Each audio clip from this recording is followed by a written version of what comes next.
Adventist World Radio, the voice of hope. Radio feon'ny fanantenana na ny AWR.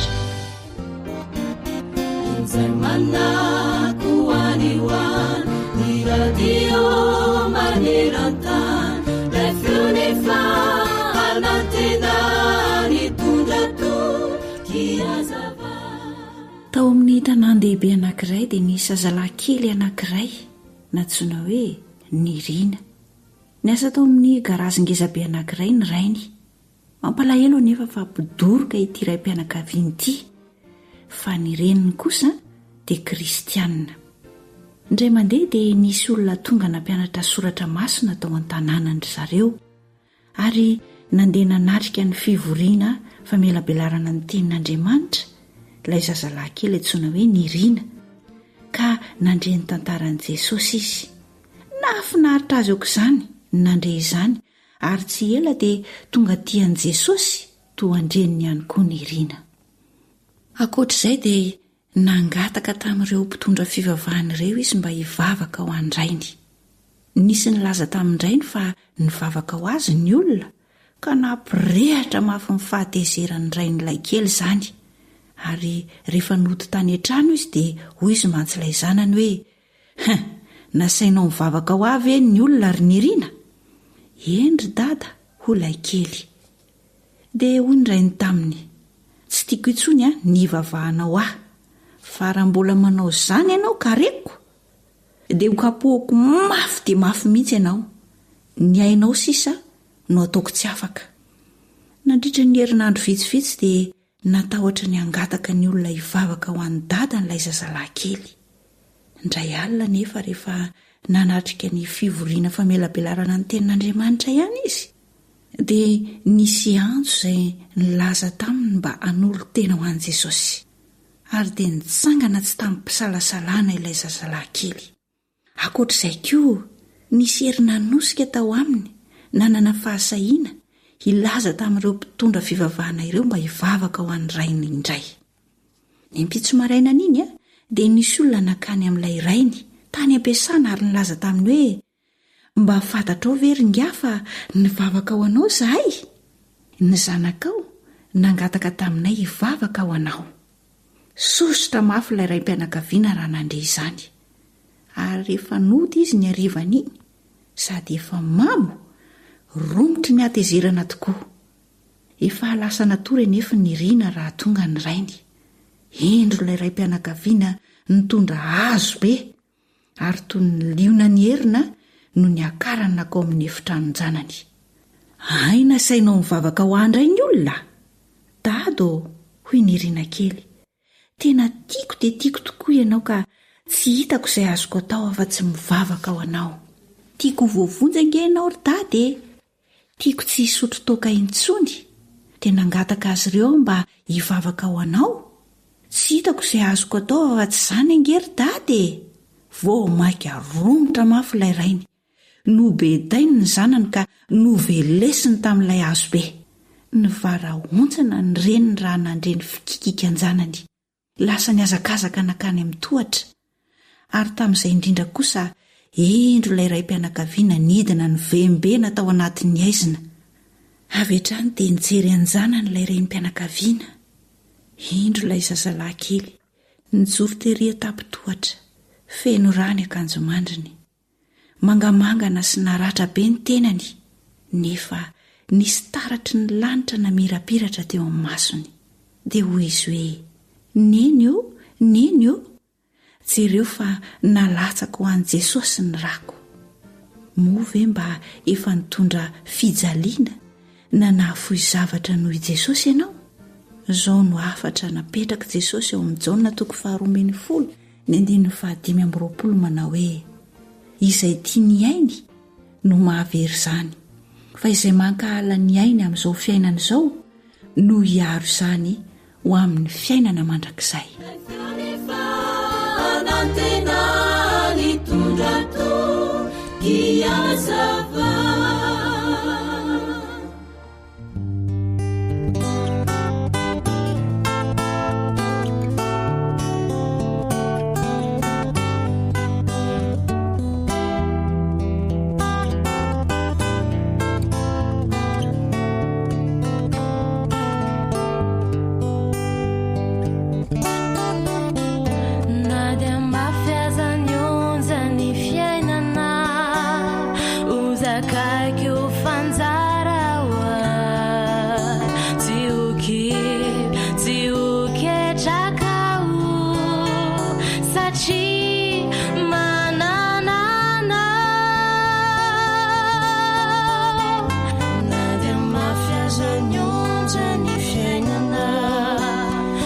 zakaiko fanjarawa tsioketrakaho satria mananana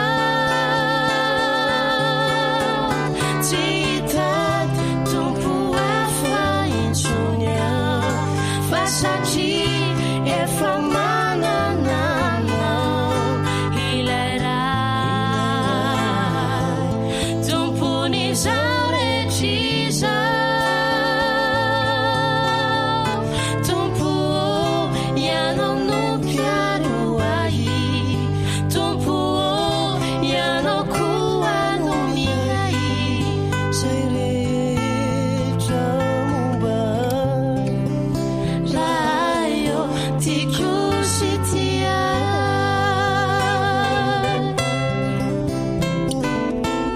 tiako sy tia Tarika Billy. tiako sy tia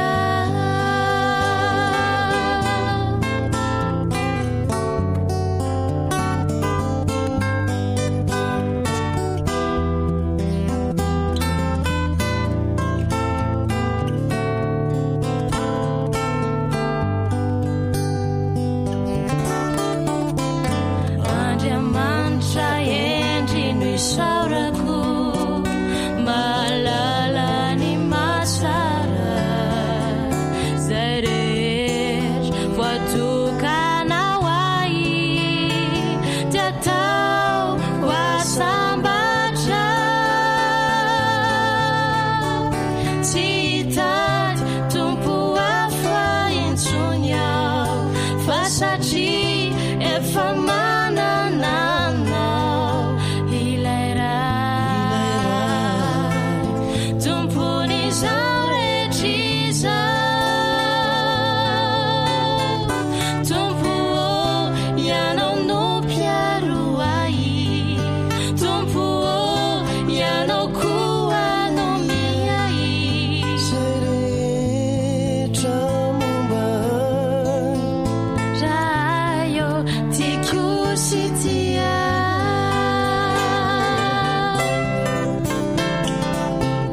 tiako sy tia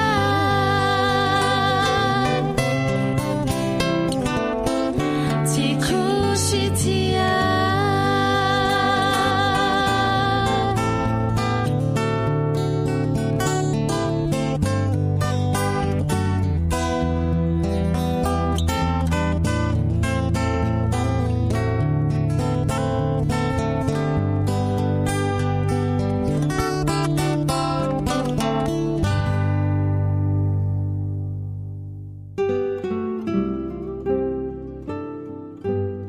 za mbola tsy mifoana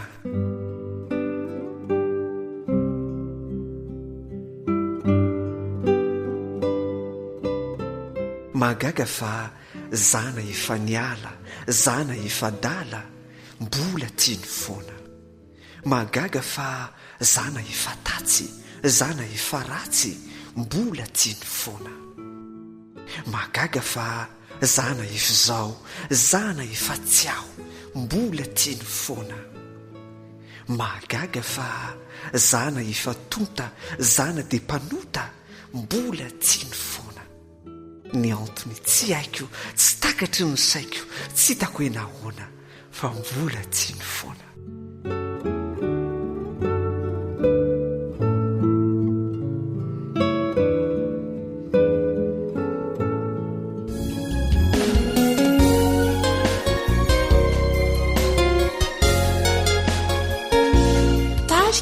Ariela.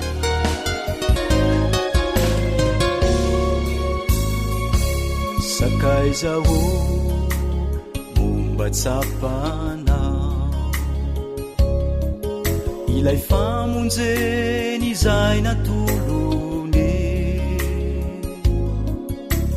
mba ho fanavotany izao tontolo izao izay efa very ny ainy mihitsy no natolony nahazo fijaliana teo ny rany ny tete tambony ny azo mba hofanadiovana satria tiany lotsiana tena tolony ny ainy hoana fomba raisore raha sitrakao savelanao verimaina ve ny rany sakaizao momba tsinjona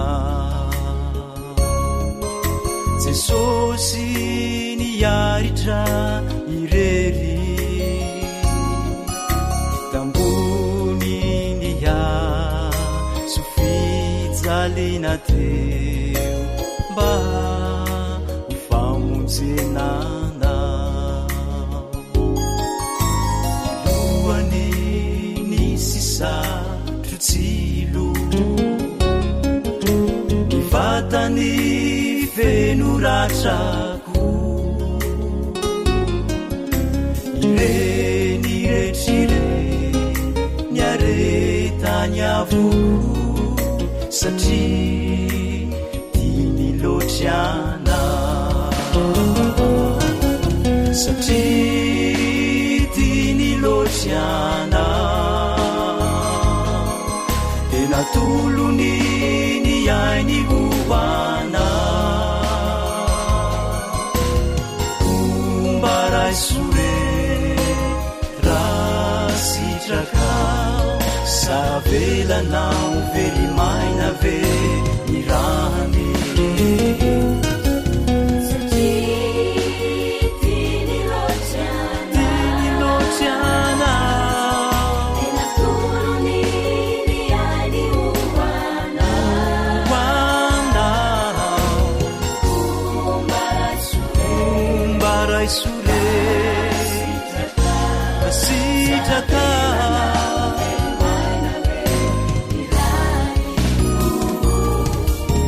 savelanao verimaina ve ny rany savelanao verimaina ve ny rany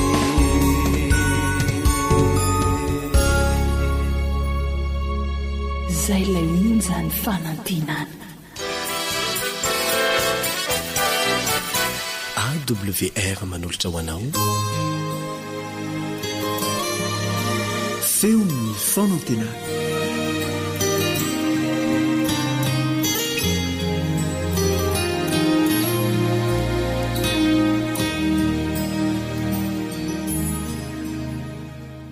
fifaliana ho an'ny namanao Ilion Andriamitansoa ny miara-mianatra aminao ny tenin'Andriamanitra amin'ny itiany mity andeha araka hanondrika ny lohantsika hivavaka isika milohan'ny hanokafantsika izany tenin'Andriamanitra izany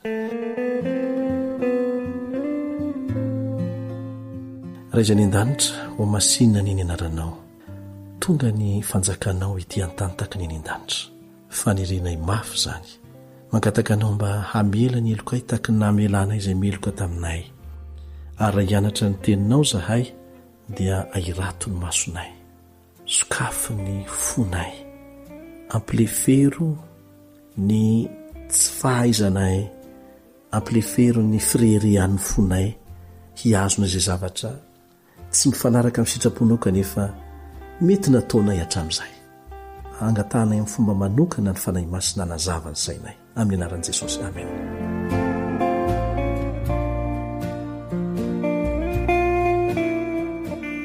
Ezekiela 20 ka ny 12 ary nomeko azy koa ny sabatako famantarana ho amiko sy ho aminy mba ho fantany fa izaho Jehova no manamasina azy avetsika indray mandeha nomeko azy koa ny sabatako ho famantarana ho amiko sy ho aminy mba ho fantany fa izaho Jehova no manamasina azy Jehova ilay raitsika izay ny an-danitra dia mametraka ny sabata ho famantarana aminy sy izay tena zanany tsy lalàna teo amin'ny jiosy samyrery novinana ny sabata ry havana fa nomena ho aso ho anao nomena ho antsika rehetra tsy sabata ny jiosy io fa sabata nomena antsika sabata natao atsika tsy ankanavaka ary amin'ny Genesis 2:2 dia mazava tsara nametrahan'Andriamanitra ny sabata mbola tsy nisy mihitsy ny firenena jiosy tamin'izay fotoana izay lalàn'Andriamanitra tsy miova ho an'ny taranak'olombelona rehetra ny didy 10 manontolo ary tsy ho an'ny jiosy irery ny didy manao hoe aza mijangajanga ohatra tsy ho an'ny jiosy irery ny lazana hoe aza mamon'olona tsy ho an'ny jiosy irery ny nanaovana ny hoe aza manao sarin-javatra voasikotra ho anao ary tsy sabata ny jiosy samyrery ny sabata ny Jehova io ary nataony ho an'ny olombelona rehetra no fironony vao vita mihitsy ny famoronana ao amin'ny Genesis 1 dia zao ny vakitsika ao amin'ny Genesis 2 dia vita ny lanitra sy ny tany eo amin'ny 1 sy ny 2 ny vakitsika amin'ny Genesis 2 1 sy ny 2 raisitsika koa ny 7 dia vita ny lanitra sy ny tany izay rehetra ao aminy ary tamin'ny andro 7 dia vitan'Andriamanitra ny asa efa nataony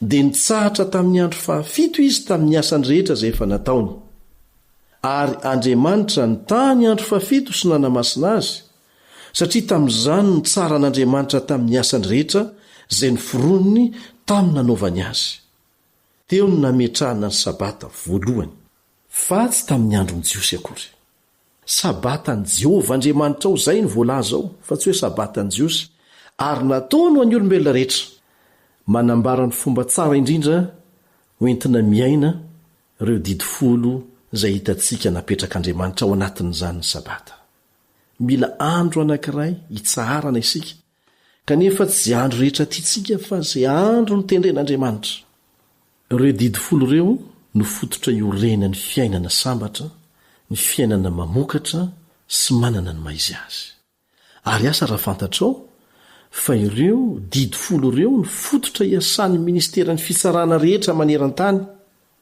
tsy natao ho an'ny sasatsasany amintsika ihany ireo didy ireo anisan'izany ny sabata izay natao ho antsika rehetra tsy ankanavaka averina indray manamafy io fahamarinana io ny mpaminany Isaia amin'ny reto teny reto dia izay mitandrina sabata ka tsy manao azy ho tsy masina dia hoentiko ho any an-tendrombohitra masina inona moa tendrombohitra masin'Andriamanitra io Jerosalema vaovao dia zao nolazainy ao Isaia 4:5-7 Isaia 4:5-7 mamaky ny toyintsika dia izay rehetra mitandrina sabata ka tsy manao azy ho tsy masina sady mitana ny fanekeko dia hoentiko eny an-tendrombohitro masina ka ampifaliako ao an-tranoko fivavahana fa ny tranoko atao hoe trano fivavahana ho an'ny firenena rehetra tianao ve ny hoentin'Andriamanitra any amin'ny tendrombohitra masina izay azy manokana ary ho ampifaliany ao amin'ny tranony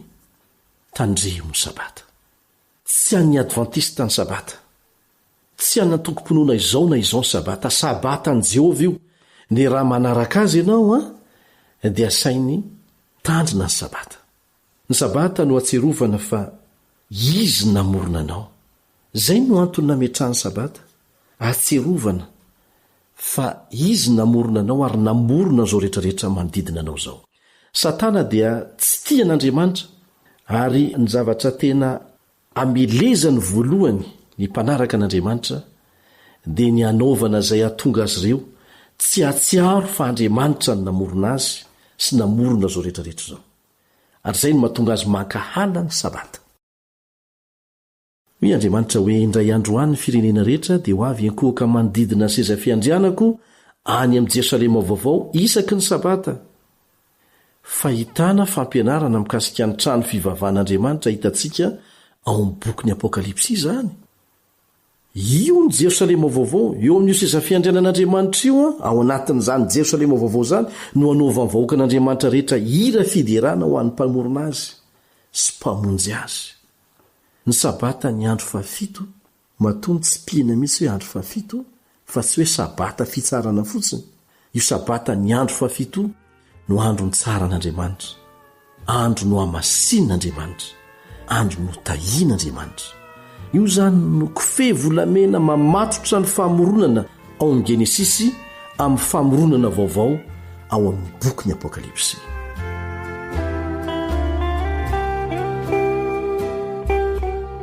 maneran-tany ny fitsipiky ny lalàn'andriamanitra mahatra mandrakizay ary takizany koa ny sabata. Tsy ny foanana naovinanaoviany zany, tsy ny vaina naovinanaoviany zany. Ny ratsan-tanan'andriamanitra ny nanoratra izany teo ambony vato fisaka, tsy mivadika amin'izay nysoratany Andriamanitra. Famantarana maritra mandrakizay ny men'Andriamanitra ho an'ny tena vahoakany rehetra ny sabata. Ary manazava ny toetra maritra mandrakizay ananany sabata, Ezekela mpaminany ao amin'ny Ezekela 20:12. Ezekela 20:12. Meko azy ny sabatako ho famantarana ho amiko sy ho aminy, mba ho fantany fa izaho Jehova no manamasina azy. Eo mandrakariva Jehova, ary ny sabata no famantarana aminy sy amin'izay manaraka azy. Inoko fa ho isan'izany ianao. Amen.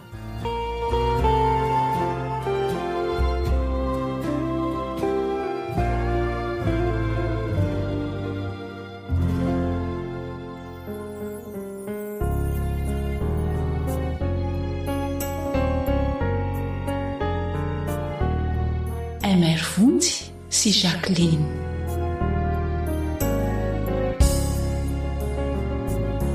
Ny andro fafito famantarana reo zanaka sisa zay tena mijoro ho any an-danitra. Fatomboka seko hanavahana ireo zay nifidy any Jesosy ho tompo tsy to. Fa andro sabata no anarany lay andro no tendreny Jehovah fitsarana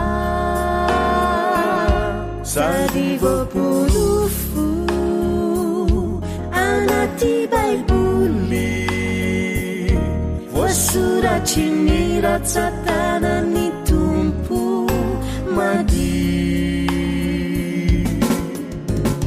Ndao azo misalasala mandroso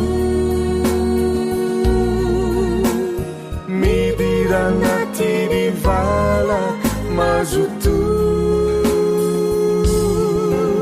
Sabata no nitsaharany tompo Jesosy zay milazo mpanarady azy ndao rehiditra. AWR Téléphone 034 06 797 62 033 07 170 70. Fa andro sabata no anarany lay andro no tendreny Jehovah fitsarana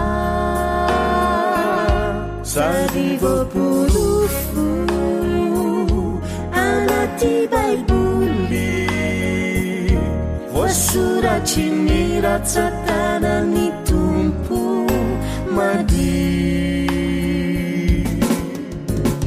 Ndao azo misalasala mandroso midira anaty ny vala mazoto. Sabata no nitsaharany tompo Jesosy zay milazo mpanarady azy ndao rehiditra. Ndao azo misalasala mandroso midira anaty ny vala mazoto. Sabata no nitsaharany tompo Jesús zay milazo mpanarady azy ndao rehiditra zay milazo mpanarady azy ndao rehiditra radio feony fanantenana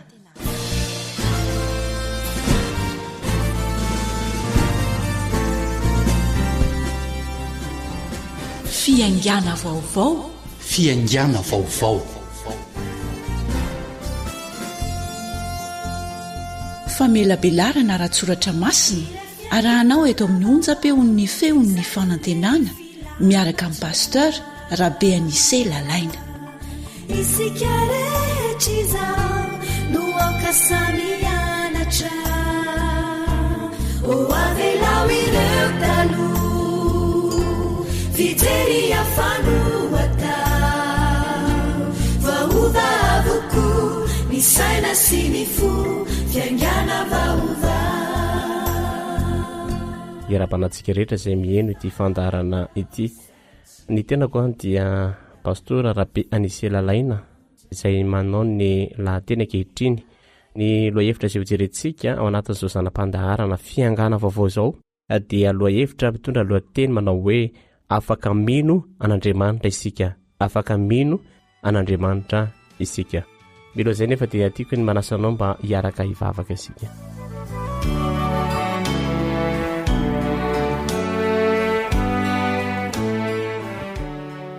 Andriamanitra misaotra ny amin'ny fotoana sarobidy menao anay, mbola ahafahanay mianatra ny teninao.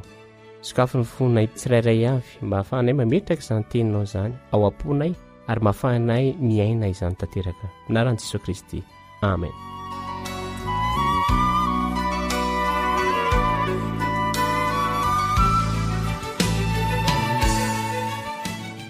Afaka mino an'Andriamanitra isika. Zava-dehibe tokoa izany lohateny izany. Nanontany ny olona iray tsy mino an'Andriamanitra, ijimy no anarany. Nanontany izy indray andro, raha toa ka mba efa nampiady saina azy tao anatin'ny fotoana fohy ny fanontaniana hoe mety misy tokoa ve Andriamanitra? Mety misy tokoa ve Andriamanitra? Gaga ijimy satria hoy ilay olona tsy nino an'Andriamanitra hoe tena efa nandalo tao an-tsaiko mihitsy izany. Efa saika lasam-pino an'Andriamanitra aho. Taona maro lasa izay tamin'ny fotoana nahaterahan'ny zanak'Ely voalohany.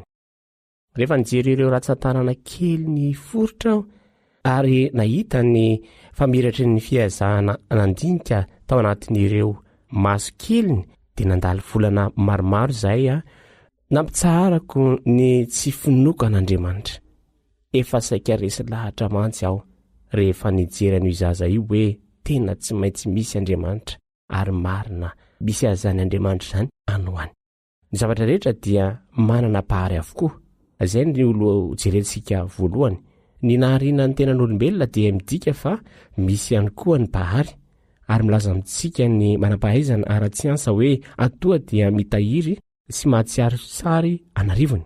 Mamerina amin'ny laoniny sady mamaha olana, makasitraka ny hatsarana, mahatakatra ny momba ny tena ary maniry ampivelatra ny tsara indrindra ao anatin'ny isam-batan'olona.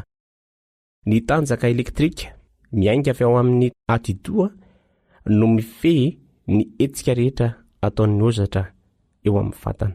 Izany hoe atoan'olombelona io izany dia misy hery lehibe izay indesiny izy io izany. Satria miainga avy ao amin'ny atidoha izany raha jiaby mifehy ny zavatra rehetra izay ataon'ny vatana. Ny solosaina na ny ordinateur dia miasa amin'ny alalan'ny tanjaka elektrika, kanefa dia mbola sain'olombelona ihany no nentina namorona azy ary mbola olombelona ihany koa no nandrafitra azy sy mibaiko ny tokony ataony. Tsy mahagaga raha toa ka ny mpanao salama ka nanao tsoakevitra hoe ny vatan'olombelona dia milaza amin'ilay pahary mahafinaritra amin'ny feo mafy mazava araka voalaza Salamo 7:30 ary 4:40 hozy izy manao hoe ideranao aho fa matahotra sy matalanjona nanaovanao aho, mahagaga ny asanao ary fantatry ny fanahiko marimarina izany. Tsy voatery mandeha lavitra isika izay vao mahita ny asan'Andriamanitra. ny fahasarotan'ny rafitra eo amin'ny adon'olombelona sy ireo taova hafa ao amin'ny vatantsika dia samy asan'Andriamanitra avokoa ary mampitodika antsika any amin'ilay pahary manan-talenta tsy voafetra. Tsy misy tosika ny firoan'olombelona afaka ampitahaina amin'ny fon'olombelona. Tsy misy fifandraisana ara-tsolosaina afaka hitovy amin'ny firafitry ny retsim-pandrentsika. Tsy misy fahita lavitra, fampangatsiahana na fanomezana fanana mahavita amin'ny fahafenony ny asa ataon'ny orontsika, ny avokavintsika ary ny atodintsika. Ny fahasarotan'ny rafitra eo amin'ny vatan'olombelona no ilazana fa nisy olona nahary mihitsy izy io ary Andriamanitra izany nahary azy izany. Ny vatan'olombelona mantsy dia fitambaran'ny taova amin'ny rafitra ao amin'ny fahafenony ary ny angaliana avokoa izany nanaovana azy, izany hoe voakatsy, voakolokolo tamin'ny mpitandremana fatratra no nanaovana ny olombelona. Isan'izany ohatra hoe ny afokavoka sy ny fo, ny retsim-pandre sy ny ozatra dia samy manana andraikitra tena sarotra tokoa ary miankina amin'ny taova hafa izay manana andraikitra tena sarotra ihany koa. Raha toa ka asianao marika raika hatramin'ny 10 ny vola vy 10 ka ampidirinao amin'ny paosy afangaro ary avoaka avy eo amin'ny paosy indray dia averina tsirairay avy eo dia mety ho tafaverinao milahatra arak'ireo tarehimarika filaharandray ve izany. Raha ny lalàna ankady izany jerena dia iray ao anatin'ny 10 lavitrisa no vitana mety atafavoahanao izany ireo vola ireo tsirairay araka ny filaharany iray hatramin'ny 10. Saintsaina ary amin'izany arakehitriny ny tombotsoan'ny vavony, ny atido, ny fo, ny aty, ny lalandra, ny voa, ny sofina, ny maso ary nify izay miara-mivelatra avokoa ary manomboka miara-miasa amin'ny fotoana mitovy avokoa. Io na fanazavana amin'ny tombona indrindra makasika ny nariana amin'ny vatan'olombelona. Ary Andriamanitra nanao hoe andesika morona olona tahaka ny endrintsika araka ny tarehintsika. Ary Andriamanitra nahary ny olona tahaka ny endriny lahy sy vavy namoronany azy araka ny Genesis 1:9-20. Tsy tongatonga ho azy ny lehilahy sy ny vehivavy voalohany. Manamafy ny Baiboly hoe Andriamanitra dia nahary antsika araka ny endriny ary ny saintsainany amintsika izy ary dia indro nahary antsika. Hojerentsika faharoa dia hoe ny zavatra rehetra dia namboarina dia manana mpanamboatra avokoa. Tsy izany zavatra hoe zavatra izay tongatonga ho azy fa raha jiaby hitantsika io dia nisy mpamboatra jiaby. Tsy voafetra teo amin'ny nariana ny vatantsika ihany anefa ny porofo ny fisian'Andriamanitra. Miparitaka manerana ny lanitra ihany koa izy io.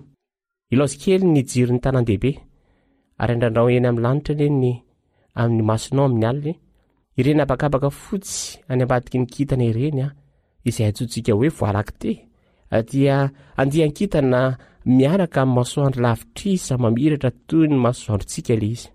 Tafiditra ao anatin'ny voalakite ny masoandrontsika sy ireo planeta manodidina azy ary ny voalakite dia misy antsika dia anisan'ny iray amin'ireo manandanja indrindra mihoatra no ireo andihan-kintana lavitrisa izay tazana amin'ilay fitaovana lehibe fijerena ny abakabaka avy eny ambonin'ny tany sy ilay fitaovana efa any amin'ny abakabaka any antsoina hoe Hubble. Tsy mahagaga raha toa ka ny mpanao salamo milaza izy fa ny kintana dia maneho ilay voninahitry ny pahary araka salamo 9:10 andin'ny 1:7 toy izy hoe ny lanitra mitoro ny voninahitr'Andriamanitra ary ny abakabaka manambara ny asan'ny tanany.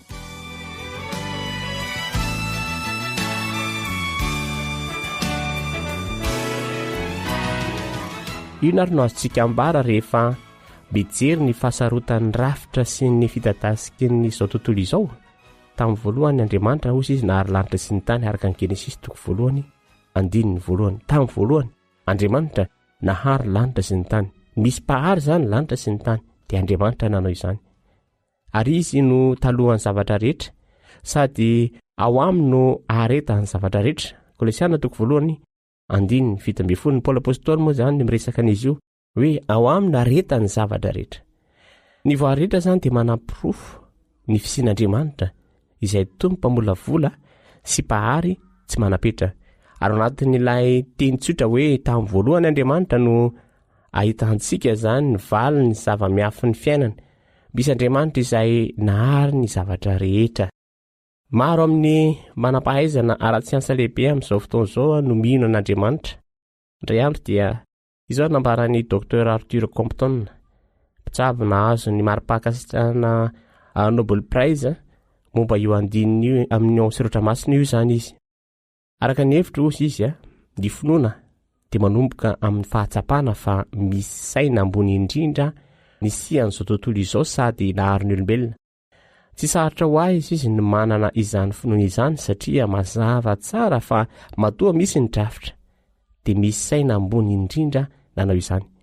Ny tontolo mirindra sy mivelatra manoloana antsika dia manam-pirofo ny fahamarinan'ilay fanambarana miezinezina tsy mbola nisy to azy manao hoe ary tamin'ny voalohany Andriamanitra.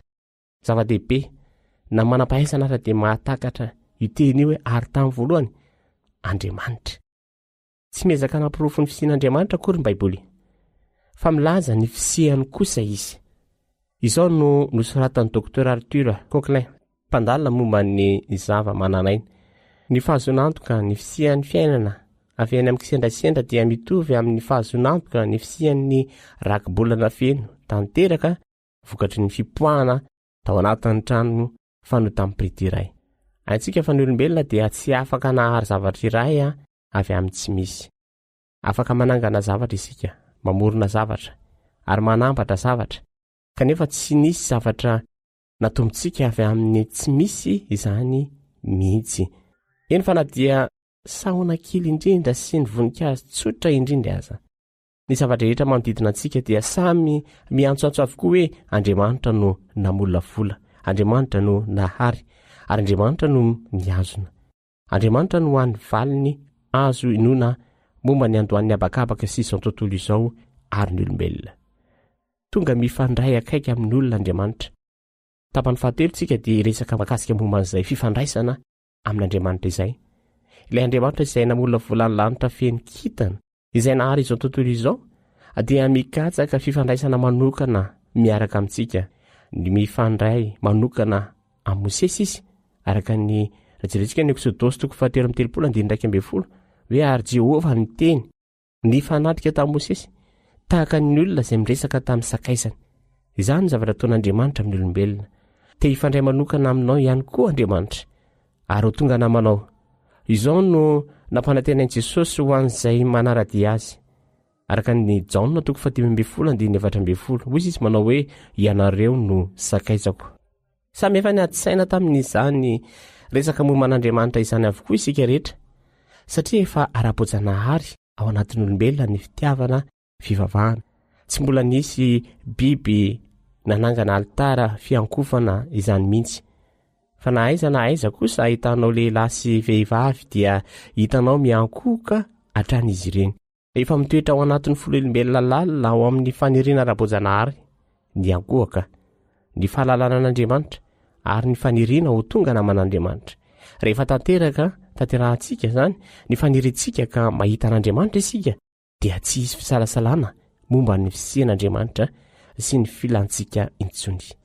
Olona tampitrisany maro ny tsy mino an'Andriamanitra no niala tamin'ny tsy finoany tamin'ny taona 1970 ary nitodika tamin'Andriamanitra. Nisy mpampianatra iray tao amin'ny oniversite tany a Saint Petersburg nanao fanambarana maneho ny karazana fanambarana nataon'ireo tsy nino an'Andriamanitra izay niovafo tao anatin'ny fifondronam-be sovietika. Toy izao zany fanambarana izany. Niezaka nikarika momba ny dikan'ny fiainana aho tao anatin'ny fikarohana ara-tsiantifika nataoko, kanefa tsy nahita na inona azo nitokiana. Fahatsapana babangona toy izany ihany koa no tao anatin'ireo manampahaizana ara-tsiansa manodidina. Rehefa nijery ny fitadasika izao tontolo izao tao anatin'ny fandalinana nataoko momba ny kintana sy ny fahabangana ao anatin'ny fanahiko dia tsapako fa tsy maintsy misy antony zavatra rehetra. Rehefa nandray ny Baiboly nomenao ahy anefa aho ary nanomboka namaky azy dia feno ny fahabangana tao anatin'ny fiainako. Hitako fa ny Baiboly irery ihany ny loharanony toky ho amin'ny fanahiko. Nanaiky an'i Jesosy ho mpamonjiko aho ary nahita ny tena fiadarana sy ny fahafahampo teo amin'ny fiainana. Izany ny fijoroana vavolombelona izay nataony izany manam-pahaizana izany. Mino an'Andriamanitra ny kristianina iray satria niaona taminy izy ary nahita fa Andriamanitra no nanome fahafaham-po ny filana lalina tao anatin'ny fo. Ilay Andriamanitra izay hitan'ny kristianina tamin'ny mpifaliana hoe misy tokoa no manome antsika fomba fijery vaovao, lanja vaovao, zontom-po vaovao ary fifaliana vaovao. Tsy nampanantena fiainana tsy misy olana ho antsika Andriamanitra, fa nanome toky antsika kosa izy hoe hitarika sy hiazona antsika raha toa ka miroso amin'ny fifandraisana manokana aminy isika. Antampitrisany maro ny kristianina no mijoro vavolombelona hoe aleony mafoy ny zavatra rehetra toy izay miverin-dalana ho any amin'ny fiainana tsy misy an'Andriamanitra.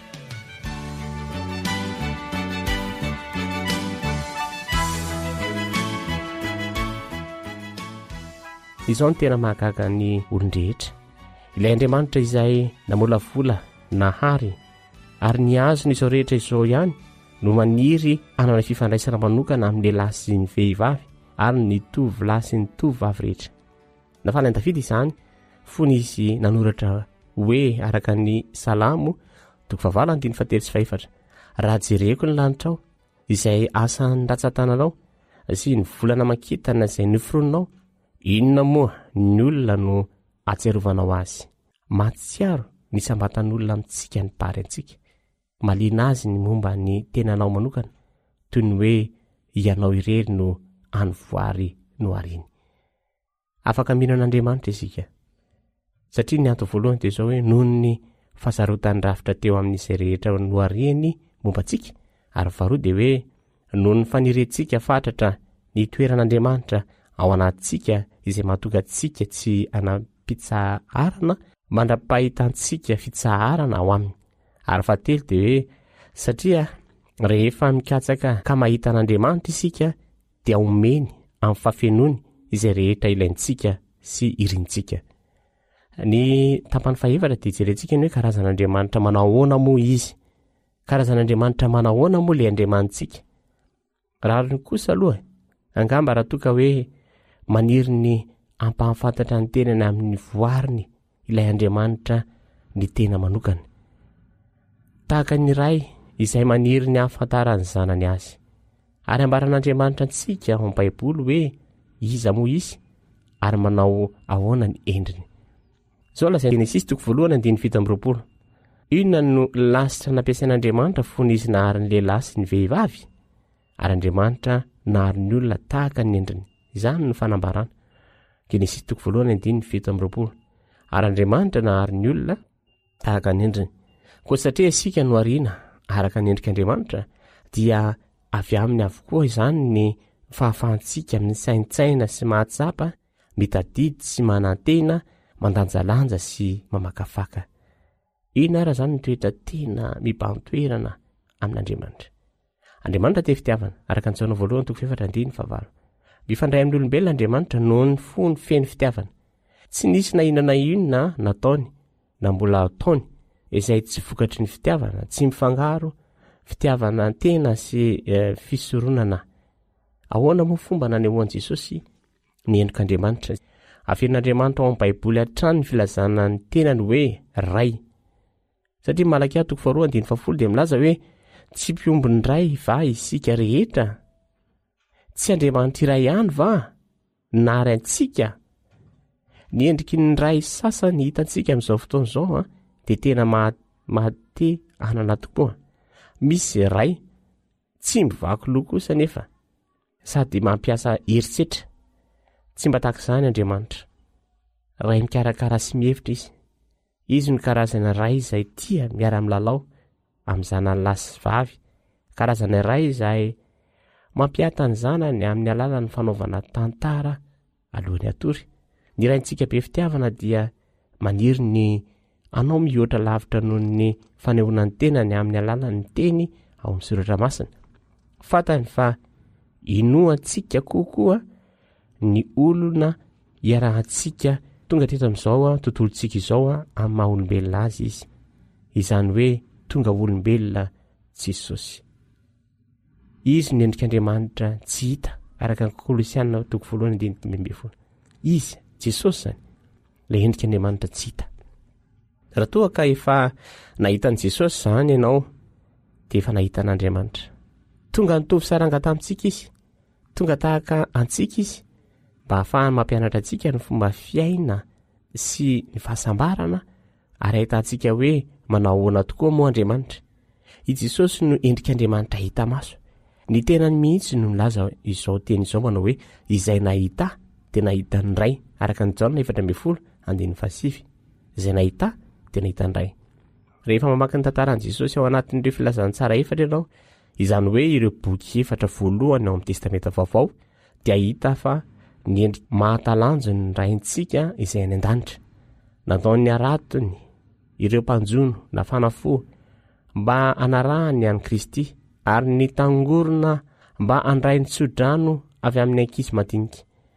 Mampahery ny mpanota rotiky ny fahotana izy ary manaisotra ny fitsaram-belatsy miaraka amin'ny fiezahana fatratra anamarintena.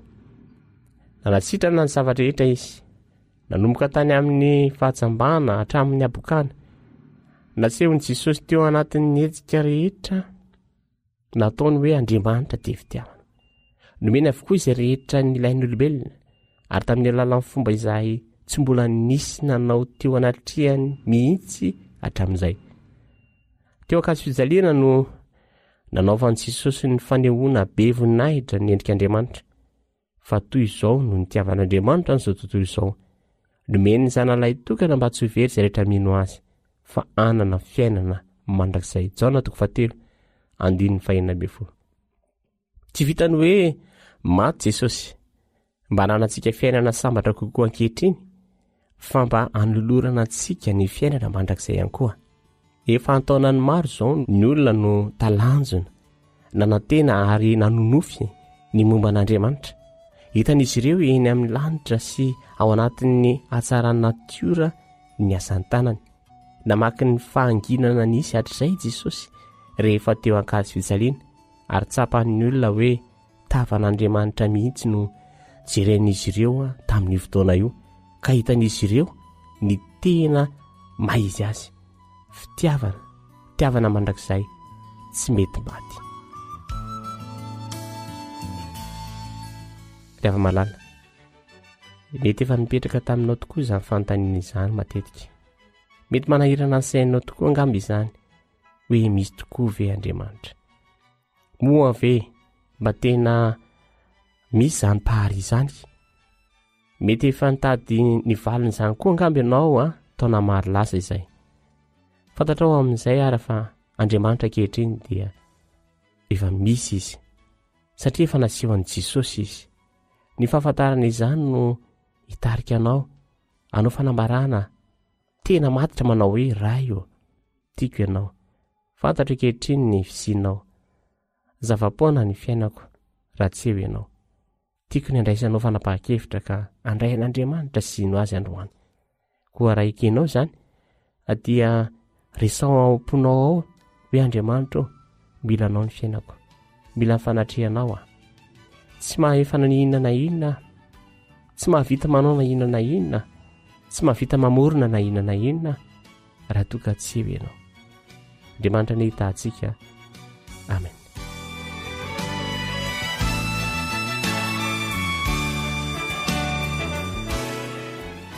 Fomararantsika ny fandiniana ny ten'Andriamanitra izany dia tiako ny manasanao mba hiaraka hifafantsika.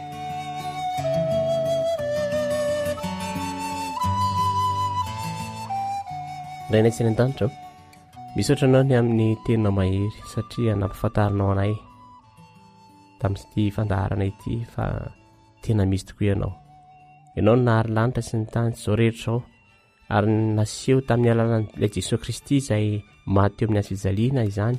Tompo, ampio izay mba hino, ampio izay mba hanantena, ampio izay mba ahatsapa izany fisinao izany. Manakina ny fiainana eo am-pilatananao izay amin'ny anaran'i Jesosy Kristy. Amen.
metiasarikai ialah mina fatikana tsy misy rikutuana lai nandray ny tanako ka nampiori naindray ny fiainako dia indro tonga vaovao voaravakilay fahasoavana. Ankoatry ny fiainoana amin'ny alalan'ny podcast dia azonao atao ny miaino ny fandaharany radio AWR sampana teny malagasy amin'ny alalan'ny Facebook isanandro amin'ny ity pejy AWR feon'ny fanantenana. Faniriko miakakinao ahitatrailay falebiazana anandratra mianaranao sy akamamiko niasoavana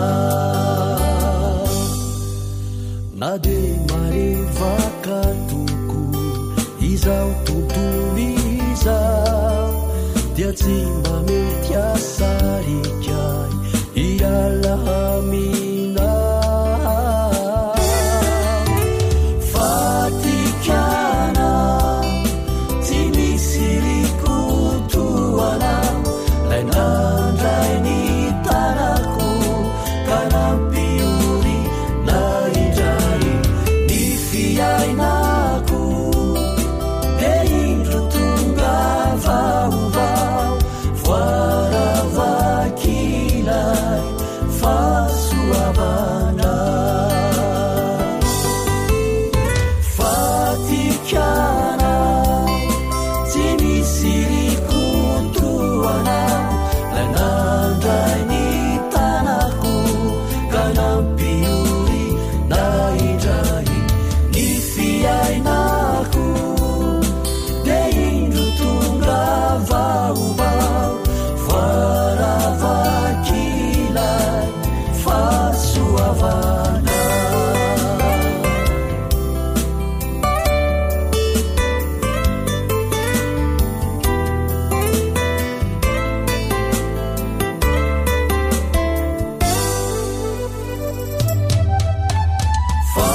Fatikana tsy misy rikutuana lai nandray ny tanako ka nampiori naindray ny fiainako dia indro tonga vaovao voaravakilay fahasoavana fahasoavana. Ilay feon'ny fanantenana.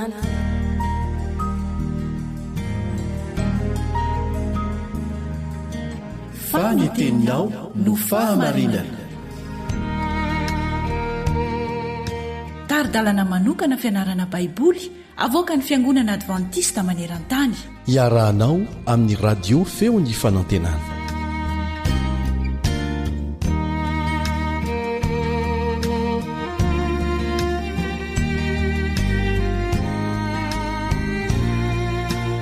isaorana ny raintsika ny an-danitra mbola mampiaonantsika amin'izao fianarana ny teniny izao. Manasanao ny mpiara-mianatra aminao kalebandretsikivy anjo hiatrano izao fiarantsika mianatra izao ao anatin'ny andro vitsivitsy. Eo am-pandalinana ny filazantsarany marika isika. Nanahoana ny fiainan'i Jesosy tao anatin'ny ray andro nandritra ny fotoana niasany teto an-tany. Ny amin'izany no ianarantsika fa andelo isika iara ivavaka aty am-panomboany. Mivavaka isika.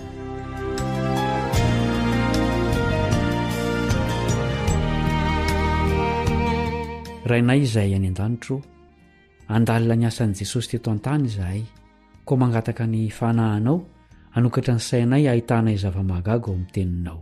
Ampy koa izahay hampiatra ny teninao eo amin'ny fiainanay. Amin'ny anaran'i Jesosy, amen.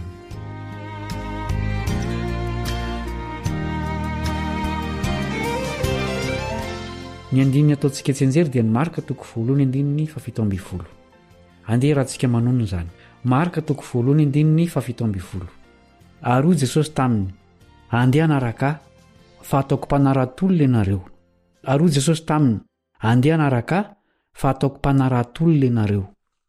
Samy tantarany fiainan'i Jesosy ireo evanjelisty fada dia i Matio, Marka, Lioka ary Jaona.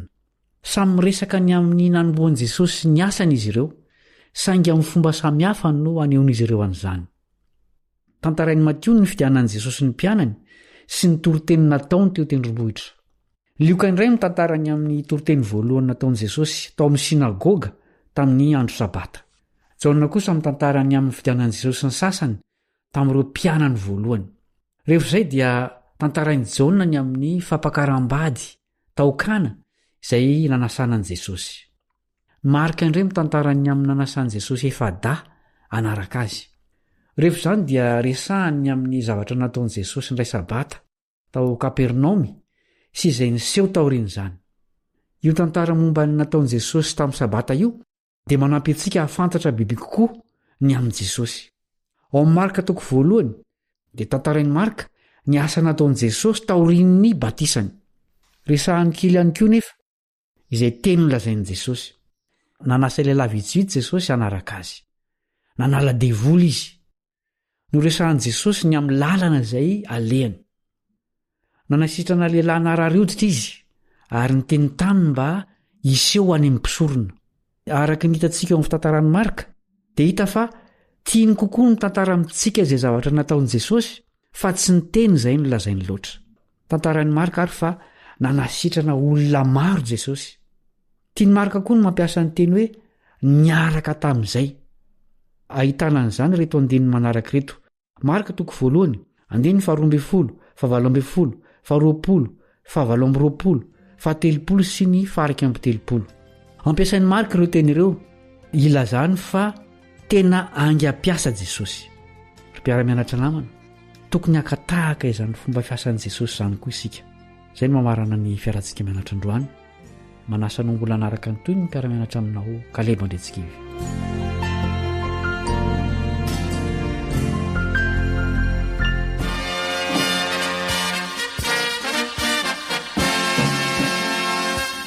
Adventist World Radio, The Voice of Hope. Radio feon'ny fanantenana.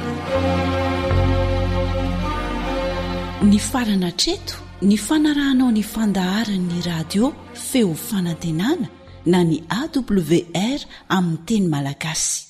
Azonao ataony mamerina miaino sy maka maimaimpoana ny fandaharana vokarinay amin'ny teny pirenena mihoatriny 100 amin'ny fotoana rehetra. Raisoaryn'ny adresy ahafahanao manao izany. awr.org na feofanantenana.org.